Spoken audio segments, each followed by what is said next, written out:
Selamat pagi Bu Naning dan teman-teman semua. Pada kesempatan kali ini, kami kelompok 5 akan melaksanakan praktik dengan pendekatan Solution Focused Brief Counseling atau SFBC untuk memenuhi tugas mata kuliah Praktikum Konseling Postmodern. Tapi sebelumnya kita perkenalan dulu yuk. Kelompok 5 ini beranggotakan 5 orang. Yang pertama, Agustina Dewi Wulandari dengan NIM K3119006. Yang kedua, Gabriela Naranadi Atas Asi dengan NIM K3119046. Yang ketiga, Hana Pramistiaska dengan NIM K3119048. Yang keempat, Putri Stella Pangagila dengan NIM K3119066. Dan yang kelima, ada Sofia Sinta Aditya Ningrum dengan NIM K3119078. Lalu, untuk pembagian tugas kelompok kami adalah sebagai berikut. Yang pertama, Mbak Sofia Sinta berperan sebagai konselor. Yang kedua, Mbak Hana Pramesti berperan sebagai konseli. Yang ketiga, Mbak Agustina Dewi bertugas sebagai observer. Yang keempat, Mbak Gabriela Nara yang bertugas sebagai penyusun atau pembuat buku panduan. Dan yang terakhir, Putri yang bertugas sebagai editor video. Nah, untuk gambaran permasalahannya adalah seperti berikut ini. Hana Pramesti adalah seorang mahasiswi semester 6 di salah satu universitas swasta di Surakarta. Dia sedang mengalami permasalahan pribadi mengenai relasi dengan lawan jenisnya. Dia memiliki perasaan dengan seseorang yang berbeda keyakinan dengan dia. Dan laki-laki tersebut juga merasakan hal yang sama dengan Hana. Hal tersebut juga telah didiskusikan bersama di antara kedua belah pihak. Namun, Hana merasa sulit atau bahkan tidak bisa untuk melanjutkan hubungannya dengan laki-laki tersebut karena alasan berbeda keyakinan. Yang menjadi permasalahan adalah bagaimana Hana dapat menghilangkan perasaannya pada laki-laki tersebut. Penasaran kan apa tujuan penyelesaian yang diinginkan Hana terhadap permasalahan yang sedang dihadapinya? Simak video konselingnya berikut ini yuk. Permisi Bu. Ya, silakan masuk Mbak. Mari. Silakan duduk. Ya. Ini Mbak Hana ya yang kemarin menghubungi Ibu? Iya betul Bu. Oh iya. Sebentar ya. Ya. Ini Mbak, biar kita ngobrolnya lebih enak ya. Izin lepas masker. Mbaknya udah vaksin? Mbak sudah. Oh ya, saya juga sudah vaksin. Biar kita nanti ngobrolnya enak. Oke. Ya. Mbak Hana tadi dari mana? Dari rumah Bu. Oh, dari rumah. Bawa motor sendiri? Bawa motor sendiri. Deket ya dari sini rumahnya? Lumayan sih Bu, sekitar 15 menit. Oh, 15 menit ya, deket lah ya. Oke. Mbak Hana tahu saya sebagai konselor kampus di sini tahu dari teman atau Dari teman saya. Oh, dari teman yang emang udah kebetulan pernah konseling dengan saya ya? Oh ya. Ya, Mbak Hana dari prodi mana? Saya dari geografi Bu. Oh, geografi pendidikan ya? Iya, Oh, ya semester? Semester 6. Semester 6, wah, udah semester genap dan mau menuju semester 8. Gimana Mbak semester 6 perjalanannya? Ya puji Tuhan sih Bu, sejauh ini berjalan cukup baik meskipun terkadang ada hambatan-hambatan. Ya biasalah ya Mbak kalau hambatan. Yang penting pesan dari saya semangat. Ibu tahu rasanya semester 6 tuh kayak apa, karena Ibu dulu kan juga pernah mengalami jadi mahasiswa ya. Yang penting sih kesehatannya dijaga, moodnya, semangatnya gitu ya. Ibu doakan semoga perjalanan kuliahnya lancar ya. Doakan saja Bu agar saya lulus tepat waktu. Amin, pasti saya doakan. Terus kegiatan akhir-akhir ini apa Mbak selain kuliah? Selain kuliah, kebetulan saya mendapatkan tawaran untuk itu Bu, jadi sutradara. Oh, jadi sutradara, keren sekali. Tawaran di mana Mbak? Di SMA saya dulu Bu. Oh, di SMA. SMA-nya dulu waktu sekolah ya? Oh ya. Berarti kesibukannya sekarang jadi sutradara, keren. Berarti bidangnya di kesenian ya Mbak? Iya Bu. Berarti pintar berakting dong. Wah, enggak juga. Berarti harusnya hebat ini, butuh mantap. Berarti kalau ada kesempatan jadi sutradara ya diambil aja buat ngisi-ngisi kegiatan gitu ya. Tapi kuliahnya bisa juga. Enggak sih Bu, enggak lancar-lancar. Cuma kadang ya ngerasa capek aja karena kan juga harus melatih buat diterima itu. Oh iya, berarti harus ada waktu untuk melatih, harus ada waktu untuk kuliah gitu ya. Punya tantangan tersendiri seperti itu. Terus gimana pengalaman jadi sutradara melatih? Ya seneng sih Bu, banyak tantangan juga, punya kenalan baru juga. Ya. Terus apa ada tantangan lain kah? Itu sih Bu, ada kesedihan yang saya rasakan di titernya itu. Oh, kesedihan apa Mbak? Ya ini Bu sebenarnya yang mau saya ceritakan nanti. Oh, berarti ini yang membuat Mbak Hana datang ke sini untuk menemui saya mau cerita soal ini. Iya. Gitu. Oh iya.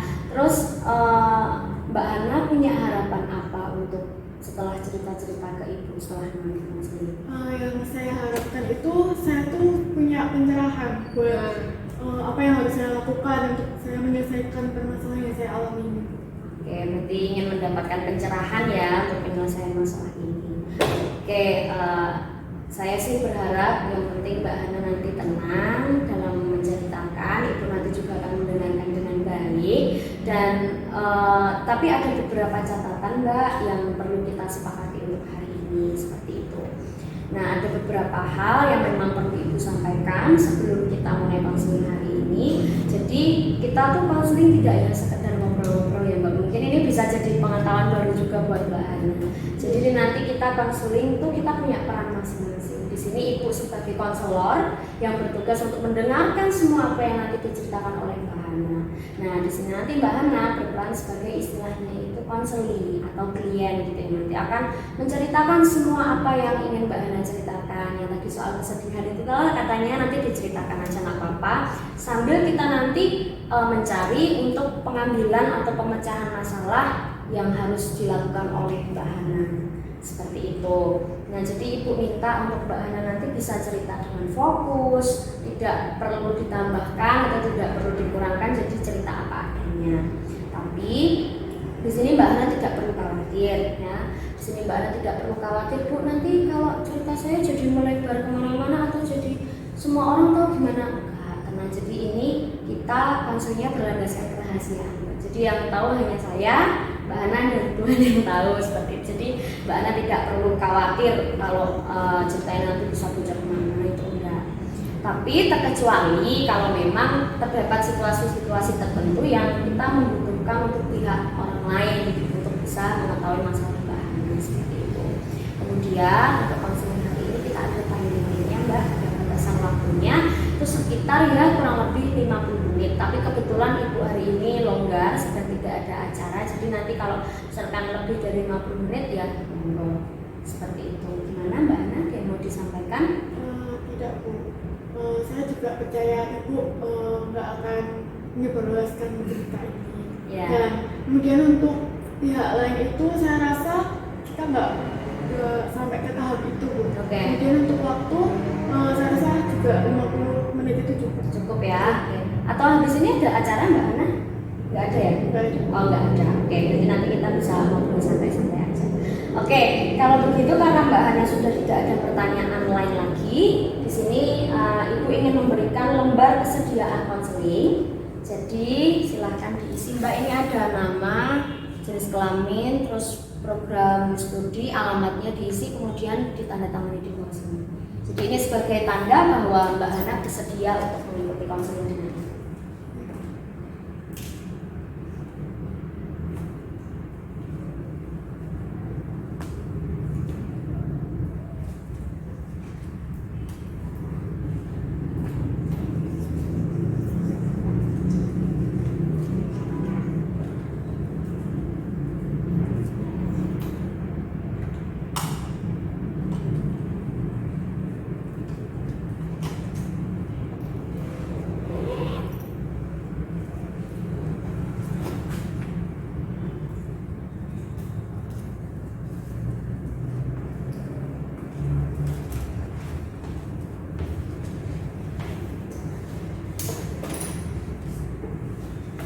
Sudah?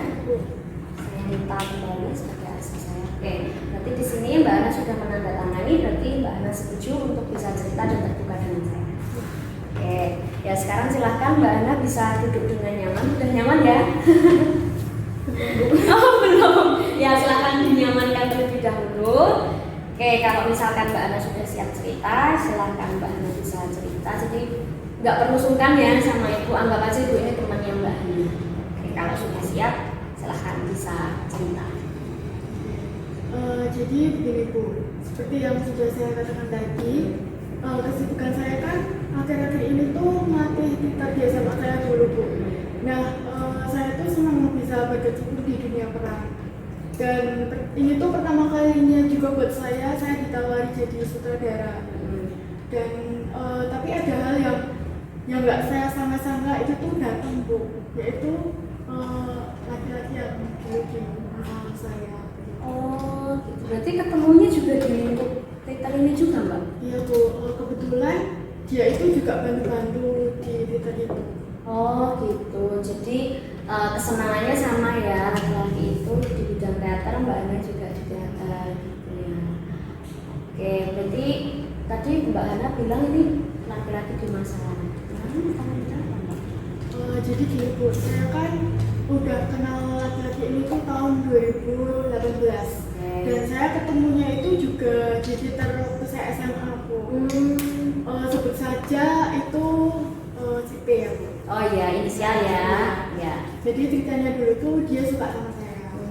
Dia ngejar-ngejar saya, bahkan dia itu punya perasaan sama saya sampai mengungkapkan perasaannya. Oh, udah diungkap malah. Ya. Tapi saya tuh nolak dia karena saya nggak suka sama dia. Oh, gitu. Saya risih gitu sama dia. Nah setelah itu kami lost contact Bu semenjak 2019 April. Bahkan kami tuh udah nggak pernah saling ketemu lagi. Oh.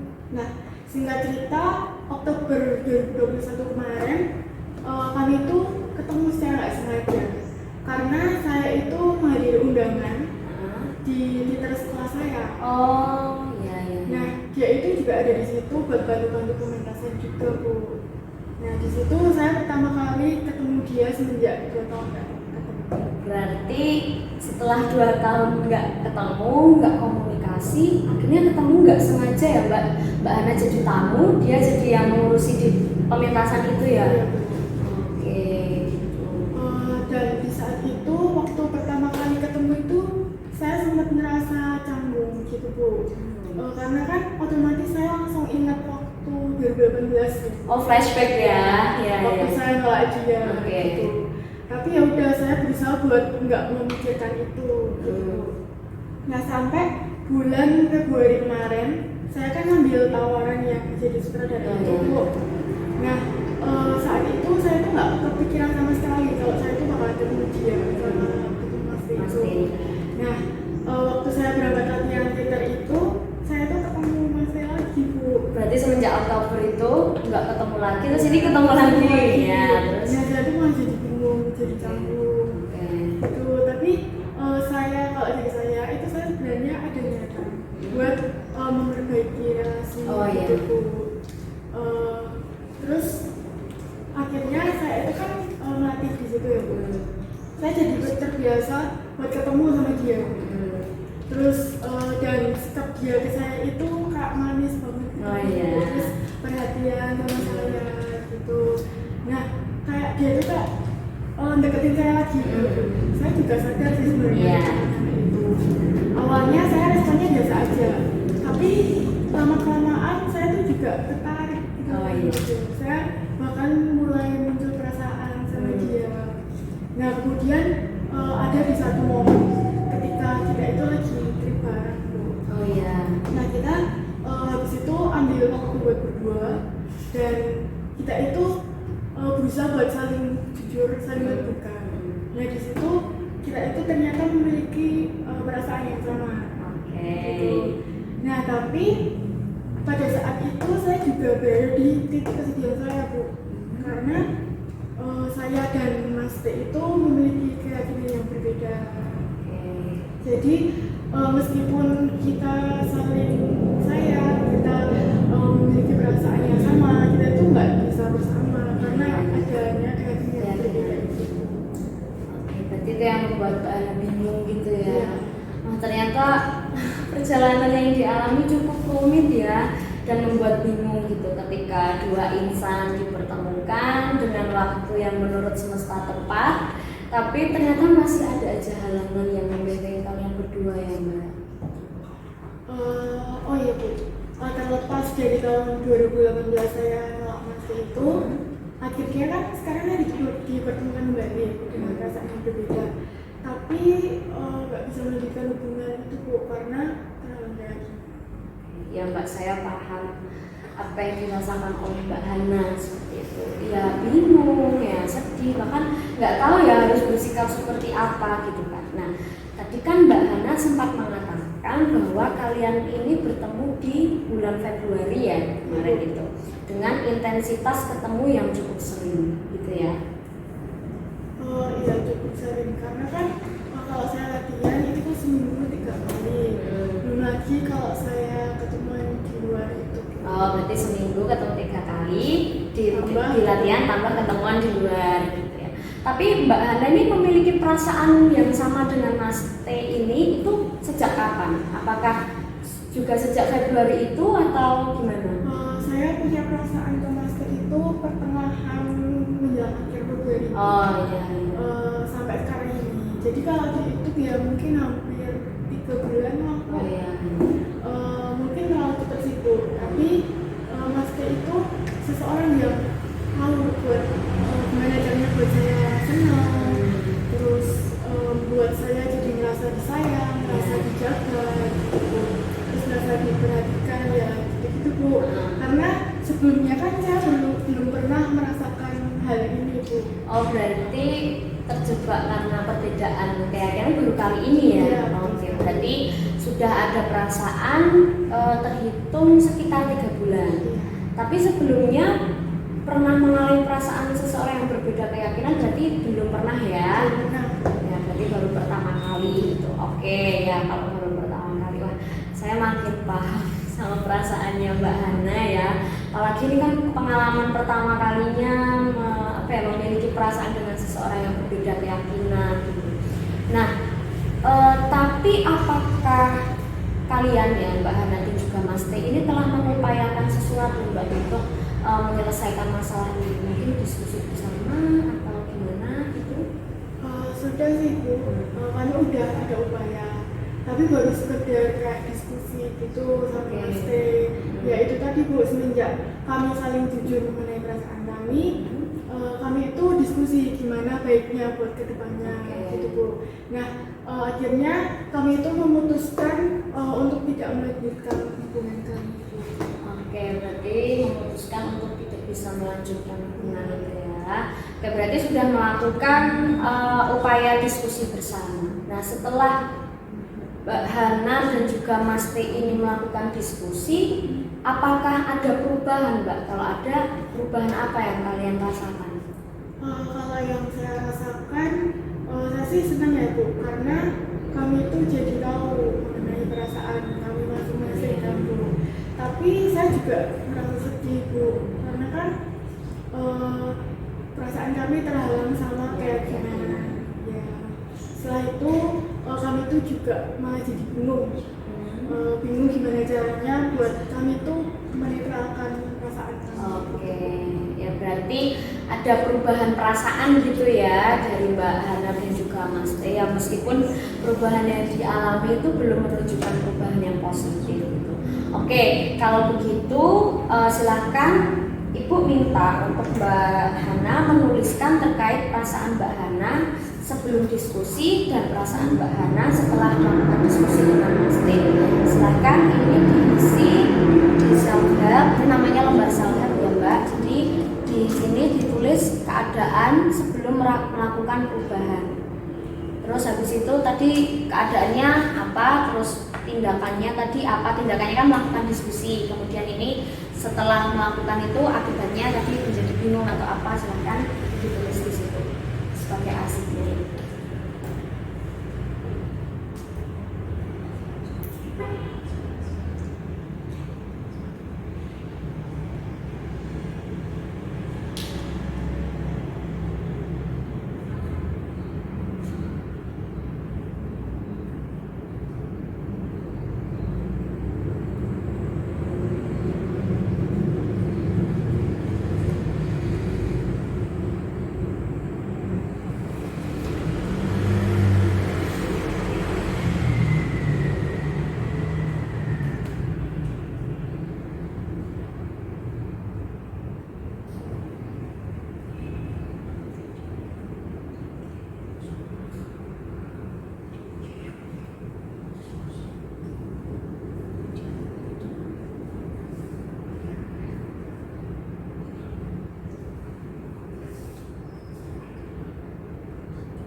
perasaan masing-masing ya Mbak. Jadi bisa disimpulkan bahwa Mbak Hana ini punya tujuan untuk gimana sih caranya menetralkan perasaan dari Mbak Hana, menetralkan perasaan dari Mas T juga gitu ya. Tapi masih bingung gitu ya caranya gimana, benar begitu Mbak? Benar Bu. Sebenarnya saya tuh udah tahu tujuannya, yaitu buat menetralkan perasaan seperti menyenangkan dan senang. Tapi saya tuh masih bingung Bu, gimana caranya buat saya tuh menetralkan perasaan saya. Oke, berarti masih bingung gitu ya, gimana ya untuk menetralkan perasaan gitu ya, saya paham. Oke, sekarang Ibu minta sekarang Mbak Hana untuk bisa berpikir dan merenung sejenak. Andai kata permasalahan ini bisa dilalui Mbak Hana dengan baik, dalam artian Mbak Hana bisa menetralkan hatimu, menetralkan perasaanmu terhadap Mas T. Nah, gimana? Apa yang kamu rasakan ketika kamu bisa menetralkan hatimu? Akankah kamu punya kekecewaan tersendiri karena Mbak Hana udah berhasil melupakan Mas T, atau kamu ada kekecewaan karena aduh saya nggak bisa bareng-bareng lagi sama dia, atau gimana? Ya mungkin saya akan menjelaskan situ perasaan saya itu belum bisa terrealisasikan untuk menjalin hubungan yang lebih sama Mas T.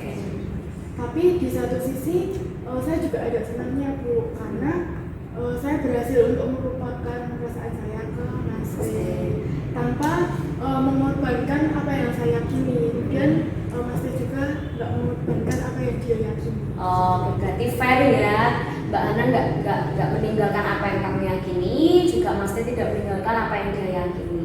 Berarti Mbak Hana akan merasa senang gitu karena ibaratnya tidak berlarut-larut gitu ya Mbak dalam perasaan. Nah sekarang Ibu tanya kepada Mbak Hana, upaya apa yang bisa Mbak Hana lakukan untuk mewujudkan tujuan tadi, yaitu untuk melupakan dan menetralkan perasaan Mas T?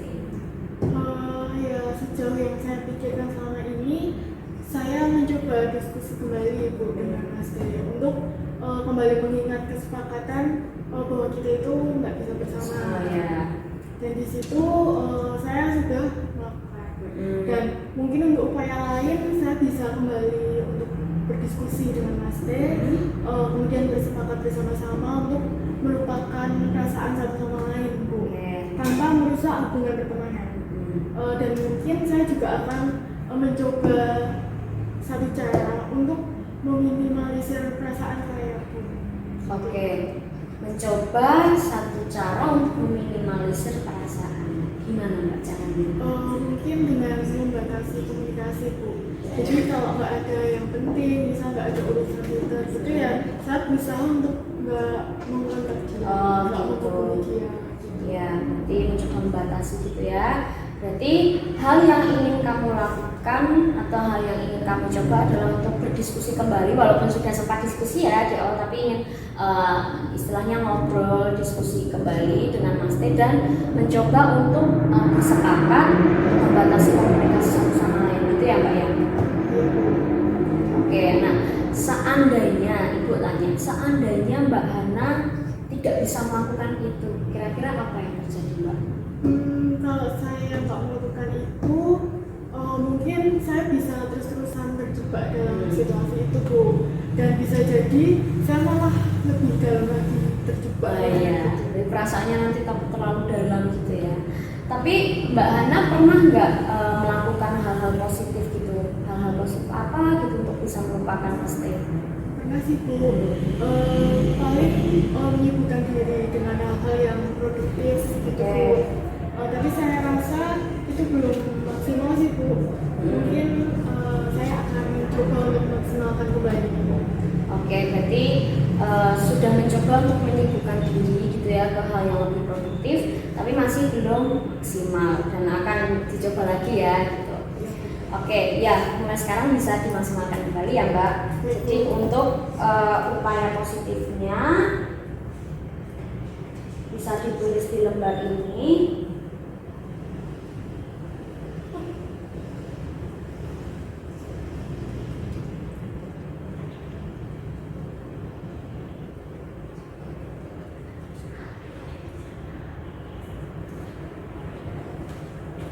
Satu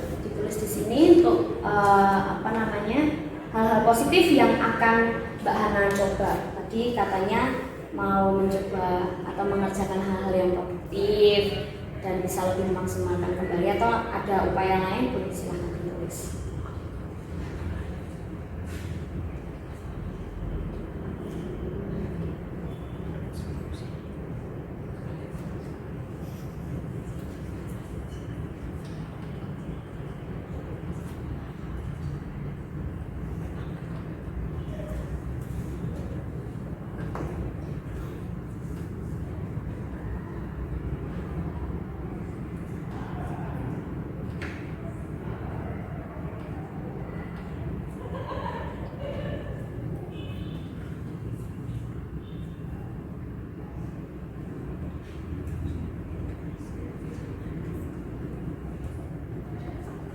Sudah? Oke, pulpennya disimpan dulu aja. Ini saya minta. Oke. Yang positif, berusaha untuk menyibukkan diri, fokus kuliah, fokus multimeter, lebih mendekatkan diri dengan keluarga. Oke, bagus sekali. Sekarang Ibu punya lembar satu lagi gitu ya. Jadi di lembar yang ini Ibu menyediakan namanya lembar scaling namanya. Nah, hal ini digunakan untuk membantu Mbak Hana dalam mengidentifikasi diri Mbak Hana ketika menghadapi masalah ini dan mengidentifikasi keadaan di mana setelah Mbak Hana melakukan konseling dengan Ibu. Nah, ini Ibu kasih dulu. Ini ya, ini yang pertama. Silahkan Mbak Hana mencentang skala 1 sampai dengan skala yang 10. Ini menggambarkan kondisi perasaan Mbak Hana ketika menghadapi masalah tadi. Perasaannya ini skala 1 menggambarkan kondisi yang sangat baik, 10 menggambarkan kondisi yang sangat tidak baik ketika menghadapi masalah itu. Coba sekarang Mbak Hana bisa diisi dulu yang scaling pertama. 1 kondisi yang tidak baik, 10 kondisi yang sangat baik. Oke, sudah? Oke. Oke, pulpennya belum dicetak.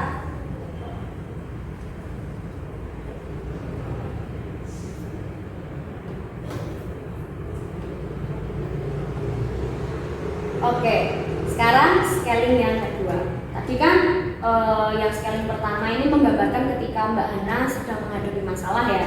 Nah, untuk scaling yang kedua ini Ibu minta untuk Mbak Hana bisa mengisi atau memilih itu skala 1 sampai dengan 10 mana gitu perasaan Mbak Hana sekarang setelah tadi berkonseling dengan Ibu selama perjalanan konseling ini. 1 menggambarkan kondisi yang tidak baik, yang 10 baik, gitu ya. Oh sorry, kebalik. 1 masih sama dengan tadi. 1 kondisi yang baik, yang 10 kondisi tidak baik.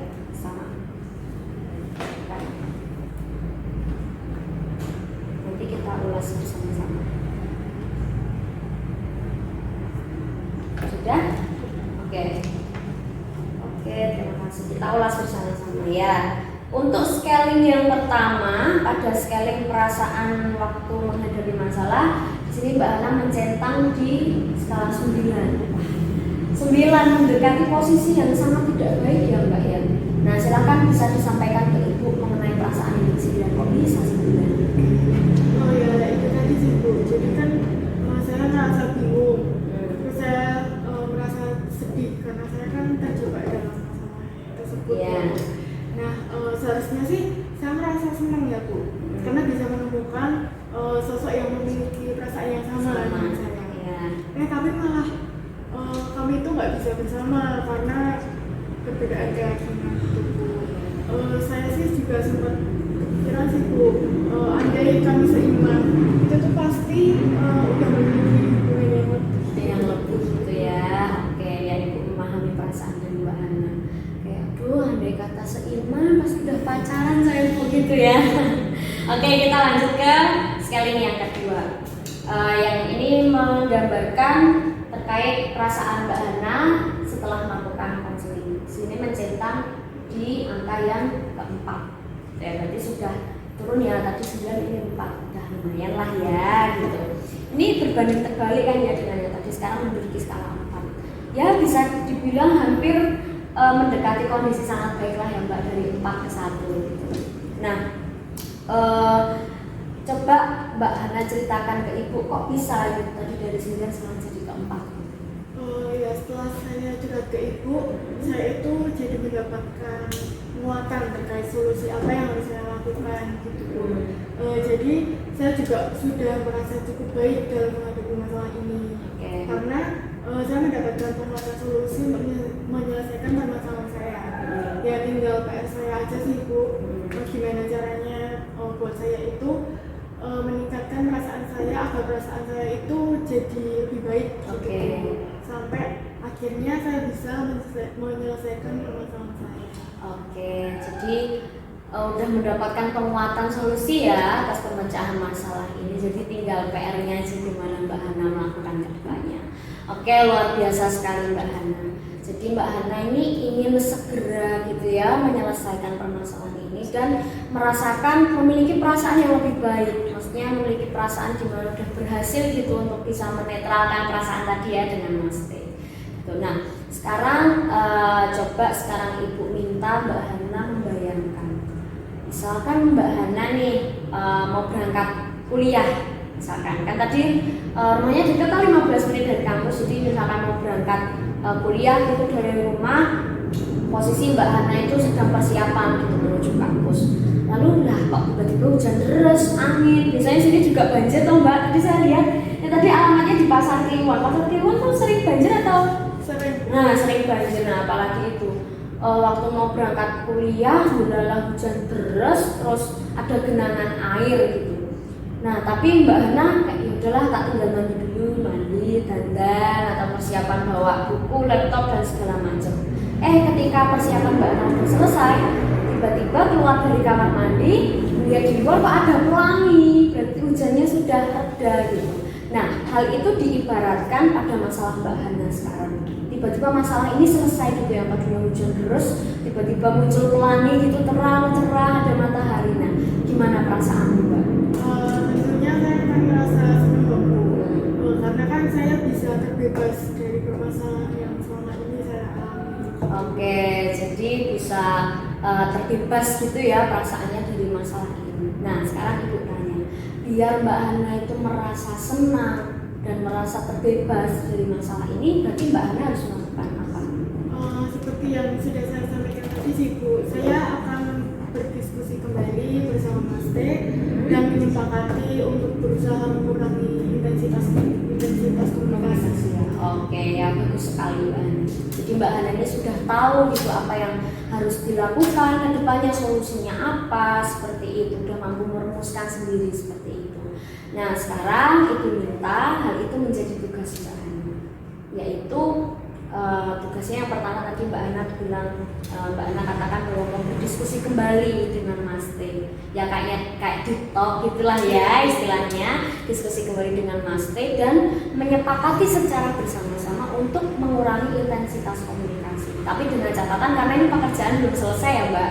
Jadi komunikasinya harus ya bisa jalan, tapi sewajarnya hanya sebatas karena pekerjaan di teater seperti itu. Jadi mengurangi intensitas komunikasi yang tidak penting gitu ya. Nah, hal ini nanti bisa Mbak Hana catat atau dibuat catatan yang lewat desain kayak gitu, dibikin di notes pribadi atau dipasang di wallpaper gitu tentang apa yang harus dilakukan seperti itu. Jadi Ibu minta karena Mbak Hana itu sudah luar biasa, sudah mampu merumuskan apa yang Mbak Hana mau lakukan, ya diharapkan untuk itu bisa dilakukan dengan baik agar tadi tujuannya bisa menetralkan perasaan, bisa terbebas, tidak terpenjara lagi dengan perasaan seperti ini. Siap ya? Siap Bu. Siap? Siap. Ya Ibu yakin dan percaya Mbak Hana pasti bisa gitu, karena tadi Mbak Hana kan bilang saya nggak mau lepas dari apa yang saya yakini dan saya juga nggak mau Mas T ini lepas dari apa yang dia yakini. Berarti dengan begitu kan iman kalian sama-sama kuat ya, sama-sama kuat. Nah tinggal kalian gimana menyepakati secara bersama-sama agar semuanya fair gitu ya. Dan Ibu bangga dengan Mbak Hana sudah memiliki keyakinan tersendiri ya dengan apa yang Mbak Hana yakini. Kan kebetulan kita kan sama gitu ya, jadi Ibu juga bangga dan senang gitu. Nah, sekarang mungkin ada yang mau disampaikan lagi dari Mbak Hana atau sudah merasa lega? Sudah cukup sih Bu, saya sudah merasa lega sekali bisa menceritakan permasalahan saya dengan Ibu. Oke, udah punya perasaan lega, jadi Ibu minta untuk Mbak Hana tidak perlu lagi khawatir. Jadi ya, kalaupun memang aduh kayaknya kok susah ya Bu, ya namanya proses ya. Ini bagian dari proses, jadi Ibu minta untuk Mbak Hana bisa setia dengan proses-proses seperti ini, untuk tadi bisa diskusi, untuk tadi bisa menyepakati terkait dengan intensitas komunikasi tadi. Oke, ya hari ini konseling sudah cukup. Kalau memang Mbak Hana tidak ada lagi yang mau disampaikan, jadi Ibu berharap Mbak Hana tetap semangat. Ya semangat untuk teaternya, semoga proyeknya berjalan dengan lancar sampai pementasan nanti, dan hubungan pekerjaannya juga tetap lancar-lancar aja seperti itu. Oke, kalau begitu ini tadi untuk setiap lembar-lembar yang sudah dikerjakan Ibu simpan sebagai catatan Ibu. Nanti kalau misalkan Mbak Hana ingin, Bu kayaknya saya mau curhat lagi ya Bu tentang usaha saya yang udah lakukan nih, kok kayaknya misalkan belum membuahkan hasil atau sudah membuahkan hasil pun, kalau Mbak Hana mau cerita lagi ke saya, datang ke saya, silahkan menghubungi saya, tidak apa-apa. Saya terbuka seperti itu. Oke, mungkin ada yang disampaikan lagi Mbak Hana? Sudah sih Bu, saya cuma mau mengucapkan terima kasih buat Ibu sudah mendengarkan cerita saya, sudah membantu saya untuk saya mendapatkan pencerahan apa yang harus saya lakukan gitu. Ya, saya juga sama Mbak, saya mengucapkan terima kasih sekali karena Mbak Hana sudah percaya dengan Ibu, sudah datang ke sini aja Ibu sudah senang Mbak Hana bisa cerita tentang apa yang dialami oleh Mbak Hana, dan menganggap Ibu ini teman Mbak Hana sendiri, bisa terbuka. Dan sekali lagi Ibu tekankan bahwa tidak perlu khawatir untuk masalah yang tidak akan muncul, karena tadi sudah ada kesepakatan gitu ya. Oke, silakan. Jadi Ibu tandai bahwa konseling hari ini sudah selesai. Jangan lupa untuk tugasnya tadi berdiskusi dan membatasi komunikasi dengan istilah. Begitu Mbak Hana? Ya. Kalau setelah ini mungkin ada acara lagi, kalau atau mau ngobrol-ngobrol dengan Ibu di sini juga boleh seperti itu. Kalau gitu saya langsung pamit. Oh betul ya. Ya, silakan Mbak Hana. Hati-hati di jalan ya. Terima kasih Bu. Ya, selamat siang. Nah, Bunda dan teman-teman semua, baru saja kita saksikan video hasil praktikum konseling postmodern dengan teknik SFBC oleh kelompok 5. Setelah ini akan dilanjutkan dengan pembacaan hasil observasi dari observer kami, Mbak Agustina Dewi. Yuk simak bersama-sama. Selamat siang Bu Bunyanin dan juga teman-teman yang sudah memperhatikan praktik konseling dari kelompok kami. Saya di sini Agustina Dewi Wulandari dengan NIM K311906 bertindak sebagai observer, akan mengobservasi atas konseling yang sudah dilakukan oleh Mbak Sofia sebagai konselor dan Mbak Hana sebagai konseli. Dari hasil observasi yang telah saya dapatkan, proses konseling yang dilakukan oleh Mbak Sofi sudah berjalan dengan sangat baik. Ya, dengan opening tadi ada pembukaan, penyambutan dengan sangat baik juga. Namun tadi juga sebenarnya akan lebih baik jika Mbak Sofi berjalan keluar gitu ya, membukakan pintu untuk Mbak Hana seperti itu. Kemudian masuk ke tahap yang kedua, ini pembahasan tentang problem. Ini sudah dibahas dengan sangat baik. Bagaimana Mbak Sofi secara perlahan-perlahan namun pasti menggiring Mbak Hana untuk menyampaikan permasalahannya tanpa tertekan gitu ya. Dan pertanyaan-pertanyaan yang diberikan pun tidak kaku gitu, tapi ya mengalir sehingga mungkin Mbak Hana merasakannya dengan nyaman, dengan comfort seperti itu. Kemudian masuk ke tahap prasesi, Mbak Sofi juga sudah melakukan dengan sangat baik. Tadi juga dibarengi dengan self help. Jadi mungkin jika konseling tidak mengerti, dibantu dengan self help bisa lebih mengerti karena dia menulis sendiri dengan kesadarannya sendiri seperti itu. Kemudian untuk pengungkapan tujuan juga dilakukan dengan sangat baik. Ditanyakan secara langsung begitu ya kepada Mbak Hana, tujuan apa yang Mbak ingin dicapai, apa yang ingin didapatkan dari konseling hari ini dan sebagainya seperti itu. Kemudian juga exception question juga sudah dilakukan dengan baik, ada sebabnya juga sehingga konselor pun tidak bingung apa yang dimaksud, apa yang ditanyakan konselor seperti itu. Kemudian scaling ini juga sangat baik, ada sebabnya dan diberikan di awal kemudian dibahas di akhir. Menurut saya ini sangat bagus ya. Karena biasanya diberikan penjelasannya di awal dulu, baru disuruh mengisi scanningnya, tapi Mbak Sofia melakukan sebaliknya dan menurut saya sangat bagus dan pembahasannya juga mendetail seperti itu. Kemudian critical question ini juga dilakukan dengan sangat baik, tidak seperti biasanya yang bangun tidur terus masalah selesai, tidak ya, tapi dilakukan dengan perumpamaan pelangi yang menandakan bahwa masalah selesai seperti itu, dan Mbak Hana pun bisa menangkap dengan baik sebagai konseling. Kemudian yang terakhir, tahap penutupan ini juga dilakukan dengan sangat baik. Banyak penguatan-penguatan yang diberikan oleh Mbak Sofi sebagai konselor, juga ada dorongan, ada motivasi dari Mbak Sofi sebagai konselor supaya Mbak Hana bisa setia, bisa komitmen untuk melaksanakan rencana-rencana perubahannya seperti itu. Nah, sekian hasil observasi dari saya sebagai observer. Untuk selanjutnya saya serahkan kepada Mbak Sofi sebagai konselor untuk mengambil. Ya, sebelumnya saya mengucapkan terima kasih untuk Mbak Agustina Dewi yang sudah berkenan menjadi observer yang mengamati terhadap praktikum saya pada hari ini, dan terima kasih atas penilaiannya yang baik. Dan ya, saya menyadari masih ada beberapa hal yang kurang dari diri saya, dan termasuk waktu tadi penyambutan saya tidak membukakan pintu, tapi konselingnya sendiri yang membuka pintu, jadi itu menjadi catatan besar buat saya, walaupun itu kesalahan kecil, tapi itu bisa ketika saya nanti menyambut konseling juga saya bisa menghargai keberadaan dan kedatangan konseling. Mungkin itu saja Mbak Dewi, atas catatan-catatan yang lainnya bisa sebagai pengingat saya ketika nanti saya menjadi konselor yang sesungguhnya. Terima kasih Mbak Dewi. Baik, Bu Naneng dan teman-teman, penyampaian hasil observasi dari Mbak Agustina Dewi tadi merupakan penutup dari video praktikum kelompok kami kali ini. Untuk segala kritik dan saran akan kami terima untuk perbaikan di kesempatan yang akan datang. Terima kasih banyak.